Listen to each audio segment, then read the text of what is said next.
Good afternoon, everyone. Welcome to Affirming Reflections. We're going to be talking about our part 2 of gay marriage. So welcome. I'm going to wait to see if anyone can join and see and hear me okay. I'm joining in from my phone, so hopefully this time it doesn't cancel on me, because that was very unfortunate. All right. Oh, my Alexa's talking to me now. Guess we'll start off. So last week I talked a little bit about the inclusive marriage theology, and what I talked about at last week was just some of the Bible passages that folks use against LGBTQ folks. So some of the passages we looked at was Genesis 1:27, Genesis 19:4-5, which is the Sodom and Gomorrah story. We looked a little bit at Leviticus, and then we looked at some of the letters of Paul from Romans all the way to 1 Timothy, and kind of some of the responses that Paul had in relation to homosexuality in the Bible. And so from last week, we ended off realizing that the verses that are in the Old Testament and New Testament do not talk anything about gay, same-sex, same-gender, loving relationships that we see today in gay, and being gay or being lesbian as a sexual orientation. Because at that time, a lot of the gay acts that they were referencing were acts of violence, acts of exploitation, acts of pedestry, acts of just exploitation and lust and just excess. And so they have no connection to the same gender orientations that we're talking about today. So today, for part 2, one of the main things that I want to talk about is kind of looking at what does the church think about marriage? What does the church say about marriage from the Old Testament to what Jesus is saying to the New Testament? And kind of some of the verses that talk about marriage in a more overall sense, and to see if being queer, if we fit in that mold of what marriage is about. So what does the church actually think about marriage? So the church's understanding of marriage is that it represents a, quote, the mystical union that is between Christ and his church. And so this developed traditions of 3 purposes of marriage. And those 3 purposes were to procreate, to mutually support each other in a relationship where the couples grow. And third, it's the context in which sexual acts have a proper and being the only place within the confines of a marriage. So those are the 3 purposes of why marriage was so important, was, again, procreation, mutual support, and having a place to have sex, essentially. But we see that there's a wide range of competing views as to what biblically orientated relationships between folks are like. And so the first one is Christian egalitarians. So they believe that there's an equal partnership. They're more conservative, so they would say wife and husband, but I would say just people in general. That there's no distinct leader in the marriage or the family, that technically the husband and the wife at that time would have had equal partnership, both within the marriage and within the family confines. And it shows that its main function was to show that the biblical principle of relationships was that all humans were equal before God. And then a lot of these theologians reference the verse Galatians 3:28, which is there's neither Jew nor Gentile, neither slave nor free, nor is there male and female, for you are all one in Christ Jesus. So they uphold this idea that there's no moral or theological justification for denying folks based on their status, privilege, or their place in the world, or if it's anything else such as like race, class, or gender. The next common kind of viewpoint on marriage is from Christian complementarians. And so they describe that there is a husband headship. And we see this a lot, that there is this male lead hierarchy that happens within the family. And this view's core belief calls for the husband to be a loving, humble headship, whereas the wife was meant to be an intelligent, willing submission to the headship. And so they don't usually use the term obey, but essentially what they are trying to get at is that there's a difference between men and women, and that these roles that both of them had complemented each other, and that they had different responsibilities within the marriage. So that's probably the most common viewpoint I've seen throughout modern history when we talk about marriage. And a more ancient one that is not as popular anymore, but there are folks that still believe this, is the biblical patriarchy. And so this states that prescribes that there's a strict male dominance hierarchy within marriage and within the family model. And so it makes the husband the ruler over his wife and children, or in the household. And it allows, and they take these understandings from the idea that God reveals himself as a he, him, as a masculine and not a feminine person. God is considered the eternal Father, and then Jesus is the eternal Son. The Holy Spirit is also addressed as he, and Jesus Christ is male. So a lot of these things they take out, and they state that they consider the husband and father to be sovereign over the household. And so they're the family leader, they're the provider, they're the protector, and they call for the wife to be obedient and to be subjected to her husband's every call. And so that's kind of more of a later, like an earlier kind of understanding of marriage, but unfortunately a lot of these sexist notions that we see in that part of that worldview is still pretty dominant here with us as well. And even just to note, some Christian authorities used to permit polygamy, specifically polygyny, there we go, in the past. So this is the idea that a man would have multiple wives, even if they weren't wives, they were then, what's the word? Oh no, my brain's, if you know the word, it's like, not cohorts, but, oh man, what's that called? There's a term, if any of you know it, it's where slaves or prisoners of war are taken to the king, and they're used as like a sex slave, essentially. And I can't remember the word. I'll try to find it at the end. So now that we kind of have a little bit basis of like where the church is at right now, those are kind of the three different segments of where people are at. Either men and women are equal in marriage, men have a bigger role in the marriage, and the women are kind of followers. And the last one is that men dominate the relationship and women are just a slave, essentially. So those are the three viewpoints. But now let's take those and kind of break them open and kind of try to see where consorts? No, I don't. No, who is it? King Solomon had a whole bunch, and the term is escaping my brain right now. And I think it starts with a C. Concubines. Yes, Anna, thank you. Concubines. Yes, that's the word. Yeah, so men at that time would have had multiple wives and or concubines. And I'm pretty sure it was Solomon who had almost 400 concubines at some point. So yes, thank you for figuring out that word for me. So now let's look at what the Old Testament says about marriage as a whole. So polygyny, or men having multiple wives at once, was one of the most common marital arrangements present in the Old Testament.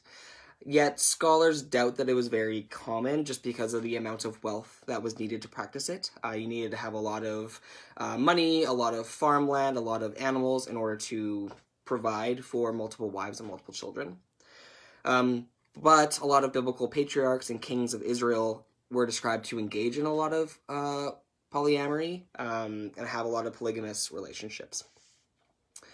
Another thing that was very common in the Old Testament is betrothal. And so there was the binding promise of getting married, which is very distinct from marriage itself. It's essentially where a wife was considered to be property towards the man. And so the man would actually pay her father to purchase her, essentially, and the woman's consent was never required. And so if she didn't want to marry that person, it didn't matter. If she was bought, she was bought, and so the father had to give her over to the man, and eventually she was then his property, whereas before she was bought, she would have been considered her father's property. And this is sometimes where a dowry comes in. If you know what a dowry is, it's essentially this payment that women have that the family then adds up so that when a man comes around and tries to purchase their daughter, they can give him a gift as well as kind of a way of saying, yes, like she's perfect, she has all of this money, like here's our gift to you for taking her on and taking care of her. And using your money and your means to take care of her, whereas I won't. And so that's kind of where a dowry comes from. And so, Old Testament times, a wife was only regarded as personal property, and she only belonged to her husband or her father. And so, the Bible suggests that these women would have performed certain tasks such as spinning, sewing, weaving, manufactured clothing, fetching water, baking bread, or animal husbandry, which I thought was a really interesting word. Essentially, it means farming, so like getting meats and eggs and stuff and milk. However, wives were usually looked after with care, and bigamous men were expected to still ensure that their first wife still had food, clothing, and sexual activity. So, in relation to women at the time being considered property, it's shown that a lot of, throughout the Bible, husbands were originally free to divorce her with little restrictions at any time for any reason that they wanted. And then a divorced couple could get back together unless the woman remarried another man. And so if we look at kind of the start of the Old Testament, so we're going to start at the first book, Genesis. Genesis actually does not require marriage to be between a man and a woman. So Adam and Eve show the biological aspects of reproduction, but marriage and partnership focus on relationships, not just the sexual aspects or reproduction parts. For example, family life in the Bible included things that weren't pictured in Adam and Eve, such as divorce, polygamy, celibacy, childless marriages, singleness. And Genesis 1 and 2 actually doesn't comment on any of those aspects. It just talks about Adam and Eve having some sort of relationship and sexual union. So yes, of course, I will admit that Genesis 1 and 2 talks about some sexual unions, and that we can't deny that there is a biological aspect of having a penis and a vagina and making a child. That is obviously fact. But the thing that here that a lot of folks do take is that they project that onto what marriage means. And so, for me, I think of it being that Genesis 1 and 2 never states or suggests that being male and female are the only limits to sexual unions, because the main theme of Genesis 1, as I've stated last week, was that there was a theme of duality within the poem of Genesis 1, whereas Genesis 2 speaks about the partnership, about a human being. God states that Adam shouldn't be alone. Adam needs a partner. Adam needs a helper. And so that's where the creation of Eve comes in, not so much because Adam is a ruler and needed someone to be ruled, but rather needed someone that was in equal partnership with Adam. And so it's only later traditions that we've seen this kind of core verses of the theology of marriage. We once learned to see through the filters that traditions employ. We were able to see that Genesis 1 and 2 is actually a lot more open in a lot of different ways. To continue this thought, one would argue because Genesis 1 and 2 has nothing to say about marriage, then they also have nothing to say about the moral nature of homosexual marriages. Which makes sense, because Genesis 1 is entirely silent on homosexuality. Rather, it urges men and women to enter into unions to produce children and nothing further. Whereas Genesis 2 is also silent on homosexuality because it implies, perhaps people say that it implies that gay unions are also good because they can overcome that loneliness that God calls for and God calls not good when talking about Adam. And so, for me, I see Genesis 1 and 2, as much as they talk about, Adam and Eve coming together and having marriage, again, like I said at last week when talking about just gender in general, Genesis 1 and 2 is a poem. It's not a history book. It's not meant to speak of all the limits of the world. Like I said, there's the creation of night and day that God has, but doesn't speak for the in-between spaces such as dusk and dawn. And so the same thing happens here. It talks about Adam and Eve having a relationship and having sex, but it's not only that. There are many different ways to have that kind of relationship that Genesis doesn't speak on, but it doesn't mean that because Genesis didn't speak on it means it's bad. Because there's many things that Genesis didn't speak on that we won't consider bad right now, such as, like I said, bacteria, technology, things like that. One of the most common verses that I've seen, because a lot of people don't like looking at the Old Testament and taking things from it because they feel like the Old Testament is very ancient and it doesn't apply to us right now as Christians. Whereas I would say that yes, the Old Testament doesn't really apply now because we have Jesus who came down and died for us and did all of that. But the Old Testament is still a great use of seeing themes and seeing the trajectory of where humans were and why we need Jesus. And so this verse in Matthew 19, and it's a similar verse to Mark 10, that we see Jesus actually talking about marriage for the first time. And so Jesus is asked by the Pharisees if a man can divorce his wife. And in that context, Jesus then replies saying, "Have you not read that the one who made them at the beginning, quote, made them male and female, end quote, and said, for this reason a man shall leave his father and mother and be joined to his wife, and the two shall become one flesh. So they are no longer two, but one flesh. Therefore, what God has joined together, let no one separate." And so Jesus says this and states that, a man leaves his mother and father and joins with his wife. And so he's talking about a heterosexual marriage here. And this is the only reference that Jesus really has towards marriage. And he's quoting here from Genesis. And so we see, I've seen a lot of folks throw this verse at me saying, well, Jesus talks about not like same-sex marriage. He says that marriage is between a man and a woman. And I would disagree. I think some theologians argue that Jesus' back-to-back references of Genesis 1 and 2 show that he presupposes a two-sex requirement for marriage. But others suggest, like I believe, that Jesus' references to Genesis 1 and 2 is not actually him defining what marriage is as a whole, but rather just answering the question. We see that the Pharisees come and try to trick Jesus, and by saying, what do they say? I don't have it written down. But they essentially say, why did Moses give us the right to divorce our wives? Is it okay for us to divorce our wives? And that's what they're trying to ask him.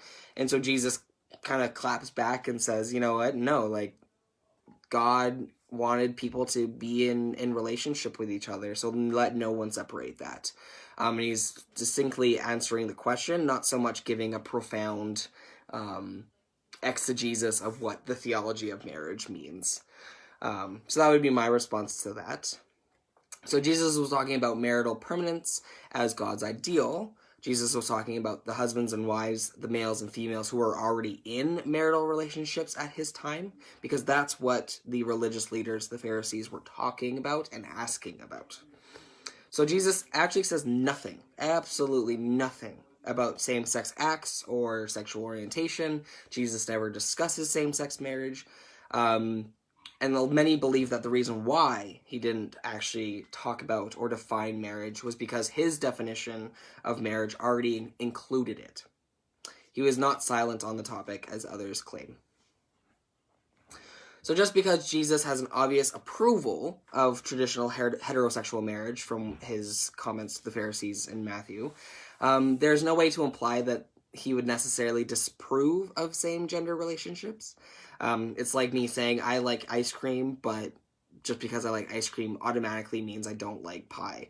It doesn't work like that. And so just because Jesus says that gay or traditional heterosexual marriage is okay doesn't mean that it automatically means that same-gender relationships or same-gender marriage is not okay. So if we look a little bit further into kind of what the New Testament states, we can see that there's no hint in the New Testament that Jesus or Paul were ever married. And so both Jesus and Paul seem to view marriage as a legitimate calling from God for Christians. Although Paul elevates singleness to that of the preferable position, Paul has a lot of his own personal bias around marriage and intimacy, and you can definitely read into that the more you read some of his letters. He really has a disdained likeness for marriage, and mostly because for Paul, the primary issue of marriage isn't so much marriage or sex, but that it adds concerns to one's life of having a partner, having a family, that then distracts people from serving God in the best way that they can. But even then, Paul still acknowledges that the mutuality of a marital relation and recognizes that his own singleness is his own particular gift from God, and that others may not necessarily have that. So being married and being not married are both two separate callings of God.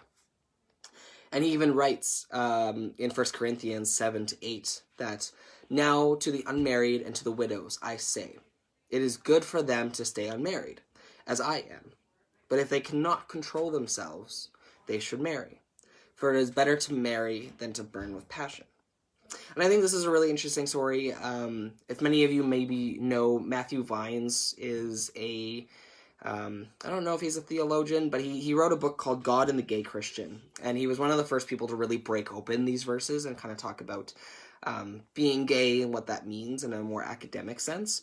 And one of his main arguments in his book talk about, I wish I had it, a friend of mine's borrowing it, but I can post the title in the comments.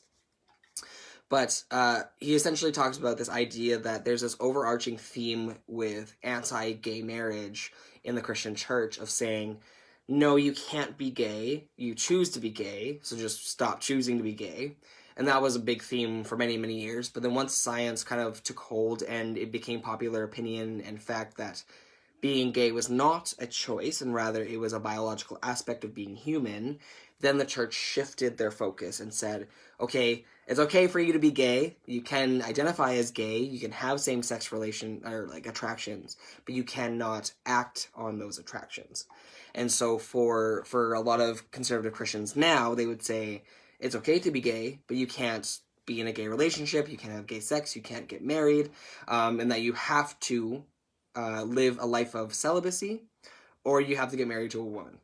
And so I think this, and Matthew Vines talks about this too, that it's just a massive violation to what God has intended. Paul even states that, don't get married if you don't need to. Being married is not the end-all be-all, and that you can serve God in many different ways. But he also states that being single is his calling. It's not to be forced upon someone. And if you want to get married or you can't control yourself, in his words, that you should get married and that you should have that potential partnership. And so for conservative Christians now to force a person who is gay to stay in a celibate relationship or a celibate lifestyle and to not, have partners, have sexual relations, have a family, have children, that is being forced upon them, and that goes against everything that God states around marriage, around relationship, around love, and especially what Paul states about singleness and celibacy. And so that in itself is already a whole nother topic. But I have some other points here that I want to end off on, that I'd like to kind of share with you all, is that there's a lot of ignorance to orientation.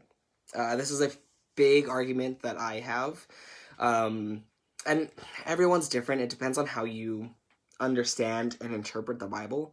I personally interpret the Bible as being written by humans and telling the story about God.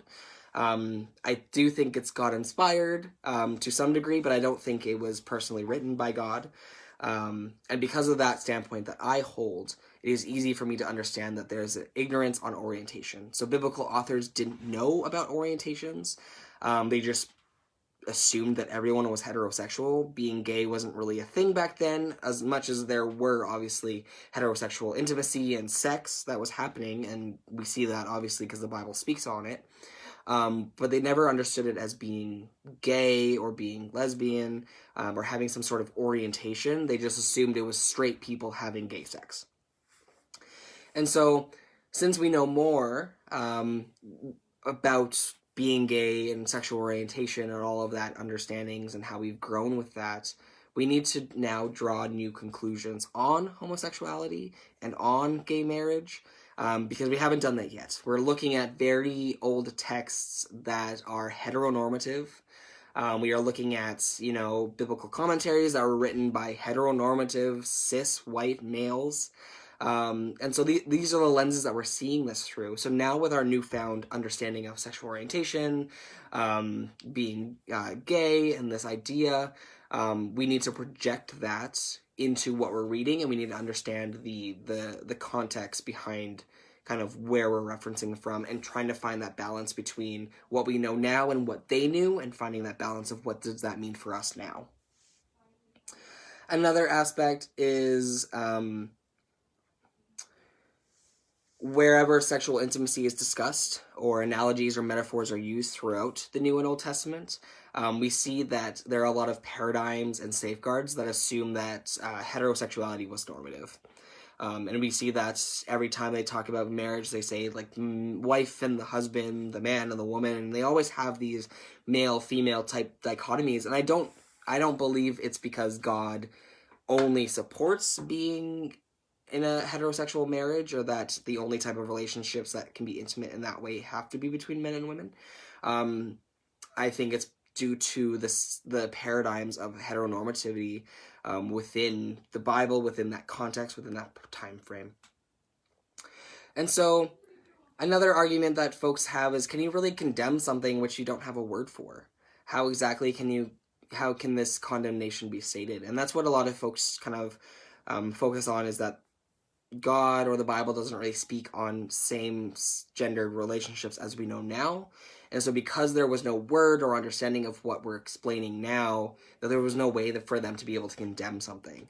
And this kind of relates back to my last week part 1 video, where a lot of the heterosexuality, gay sex that was happening at that time was never usually around a same gender loving monogamous relationship. It was essentially always violence, exploitation, pedestry, authoritative. It was never a loving relationship. There was always some sort of evil means behind it.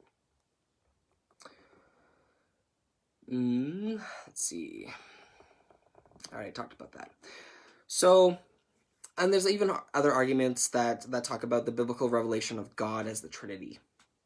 And so we see that there's the Father, the Son, and the Holy Spirit. And so humans and humankind has been created in the divine image. And thus our very nature of being human means that we have to have a loving relationship with both God and other people.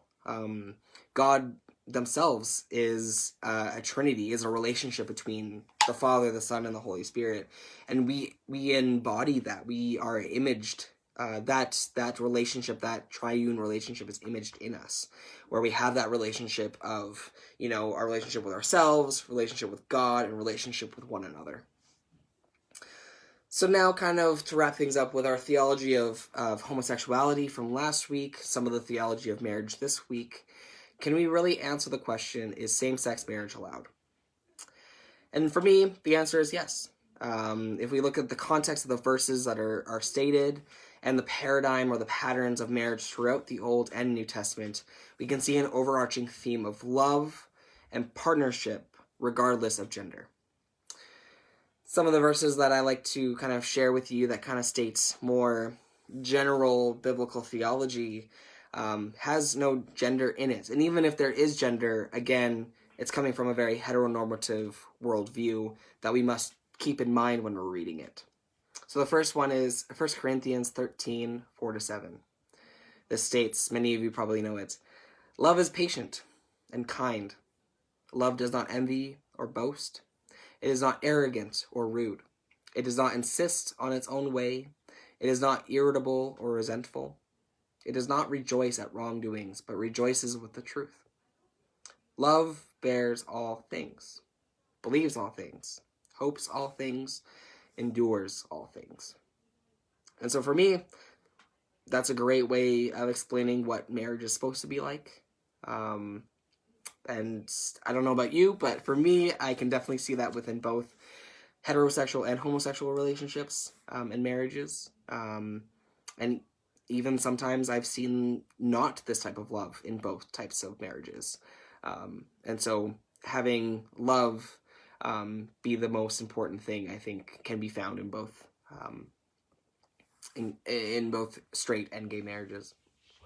The next one is Genesis 2:18. It says, "Then the Lord God said, 'It is not good that the man should be alone.